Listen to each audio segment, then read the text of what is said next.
Hello বন্ধুরা, কেমন আছো? সব আশা করছি ভালো আছো। আজকের ভিডিওটায় আমরা দেখাবো হচ্ছে অন্নপ্রাশন বাড়ি। কার অন্নপ্রাশন বাড়ি? কৃতির অন্নপ্রাশন বাড়ি। এই দেখো, আমরা চলে এসেছি এখানে। ঢুকেই কৃতি রানীর সাথে আমাদের দেখা হয়ে গেছে। কৃতি রানী তার মামার কোলে আদর খাচ্ছে, কিন্তু আজকে তো কৃতি রানীর বিশেষ দিন, সে কেন রেডি হয়নি, তাকে তার মামা রেডি করতে নিয়ে গেল। আর এদিকে আমরা ফুচকা স্টলে ফুচকা খেতে চলে এসেছি। ফুচকা খাওয়া হয়ে যেতে আমি তাদের বাড়ির দিকে রওনা দিলাম। বাড়িতে ঢুকে দেখি কি সুন্দর সাজিয়েছে, ডেকোরেশনটা জাস্ট অসাধারণ করেছে। ফুল, বেলুন, আলোন দিয়ে অসাধারণ লাগছে, জানো তো। আর দেখো, ছোট্ট কৃতি সোনাকে কি সুন্দর লাগছে। আর তার মাকেও কিন্তু কম সুন্দর লাগছে না, তার মাকেও কিন্তু খুবই সুন্দর লাগছে। চলো চলো চলো, অত কথা না বলে এইদিকে দেখো, সবাই আশীর্বাদ পর্ব শুরু হয়ে গেছে। দেখো, আস্তে আস্তে সবাই মিলে তাকে আশীর্বাদ করতে শুরু করলো। তার বড়দিদার দিদা মিলে আশীর্বাদ করে তাকে সোনার চেন দিয়েছে। তারপর আরও বাড়ির গুরুজনেরা আছে যারা ওকে আশীর্বাদ করেছিল, অনেককেও অনেক কিছু দিয়েছিল।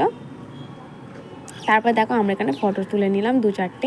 আর এই দেখো, এখানে আমরা সব সাজিয়ে ফেলেছি কৃতির মুখে ভাতে দেওয়ার জন্য। সব খাবার, ফল, মিষ্টি, খাতা, বই, পেন, যা যা সব দরকার সব আমরা সাজিয়ে ফেলেছি। আর এই দেখো, ওকে এখানে ওর মামা প্রথম মুখে অন্ন তুলে দিল রুপোর কয়েন দিয়ে।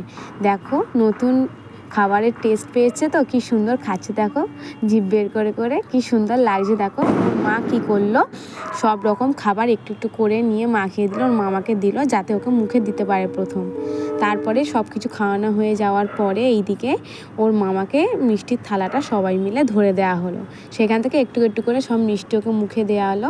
দেখো কিরম খাচ্ছে, দেখো জিভটাকে বের করে করে। আর বসে আছে দেখো মামার কোলায়, যেন পুরো একটা ছোট্ট ডল পুতুল। আর ওকে এখানে দেওয়া ছিল খাতা, পেন, টাকা। ও তার মধ্যে থেকে খাতাটা তুলেছিল। এইসব রিচুয়ালস হয়ে যাওয়ার পরে আমরা খাবার ওখানে চলে গিয়েছিলাম। খাবার ওখানে বসেই ছিলাম, এই মধ্যে দিয়ে গেল থালা, টিস্যু পেপার, জোন, গ্লাস। তারপরেই চলে এলো সরু চালের ভাত, সোনামুগ ডাল। তারপরেই চলে এসেছিলো চিপস, আলু ভাজা। তারপরে দিয়ে গেছিলো পটল চিংড়ি। পটল চিংড়ি দিয়ে ভাত মাখিয়ে খাওয়া হতে না হতেই তারপরে সবাইকে মাছ দিচ্ছিল।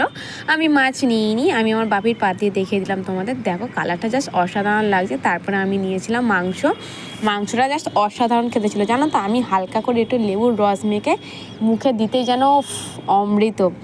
তারপরে মাংস দিয়ে ভাত খাওয়া হয়ে যেতে এখানে দিয়ে গেল চাটনি, পাঁপড়, পায়েস, মিষ্টি, হাত ধোয়ার জন্য হচ্ছে জলের বাটি, আর শেষ পাতে ছিল আইসক্রিম।